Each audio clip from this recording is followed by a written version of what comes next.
Oh yeah!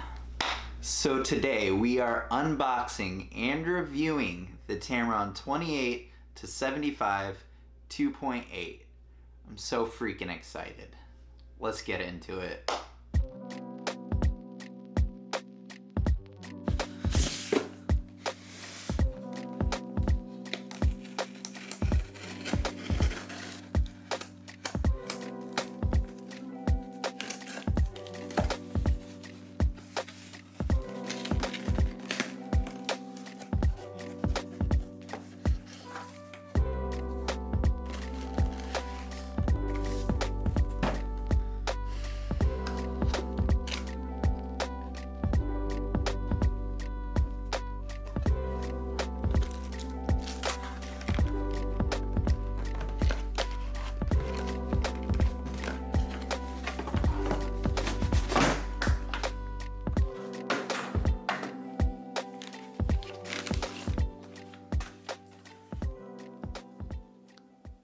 Now that we had some good ASMR vibes, some good quality unboxing time, let's hop right into the review.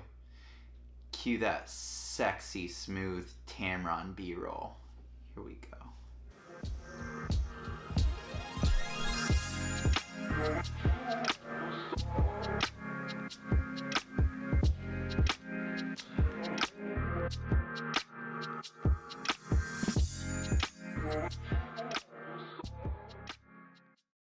Alright guys, before we get into this review, I want to have a few disclaimers. One, I use a Sony a7 II. For all you Sony a7 III users out there, yes, I have not upgraded yet because I'm cheap. Use that information how you will.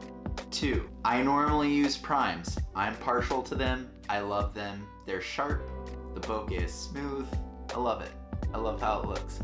Not always realistic to use them, but it is what it is. Three, I am comparing this to the Sony kit lens, not the Sony 24 to 70 2.8. I know. It's just because, again, I'm a cheap dude.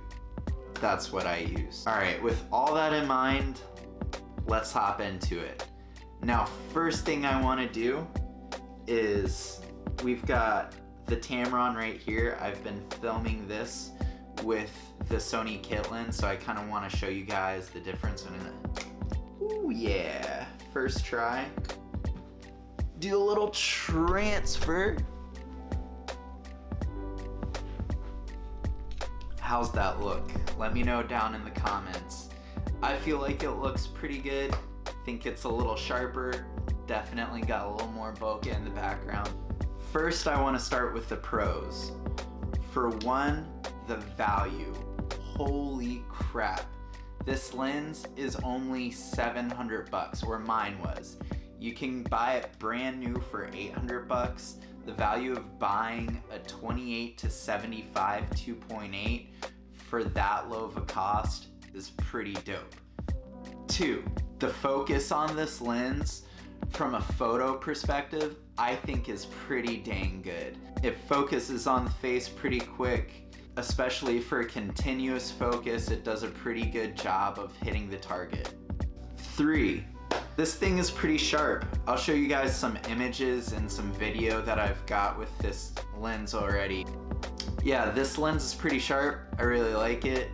It's not like crazy like Sony's G Master series, but it gets the job done for sure. Four, this lens is small. It is compact. It is so easy to throw this in the bag with a bunch of my other Sony lenses and forget about it. I'm not really noticing the weight on my back, whereas compare that to the Sony G Master, which is like a freaking tank. You throw that thing in your bag and you are adding so much weight. On top of, this thing is really easy to balance on a gimbal. It doesn't really throw off the weight that much. Lastly, for pros, I want to talk about the focal length. There's an upside and a downside to it. I'll talk about the upside first. I personally love the 75. I love the 75 focal length. I love the bokeh in the background. I just think it looks pretty sharp at 75. And I personally, shooting with primes, I love shooting with an 85, so it gets me that much closer to my favorite focal length. Now moving into the cons, I want to start out with the con of the focal length, which is the 28. Have you ever just like gotten a fry from Chick-fil-A or McDonald's and like looked into your fries and seen that they could have filled it up a little more? So you're like really excited to get fries, but you paid for that. So you want the little more, like the little bit more fries. That's what this lens feels like. The 28 is good, but I want the 24. I want that just little bit more of oomph. Yes, I know I can walk, I know I can back up, but sometimes you can't. And sometimes it's nice to just feel like you can go a little wider. That's my only thing with the focal length. Otherwise, I like it. Next thing for the cons, the build quality. It is a plastic lens. It is lighter for a reason. They definitely skimped out on the build quality. Like, you can see the seam of the plastic.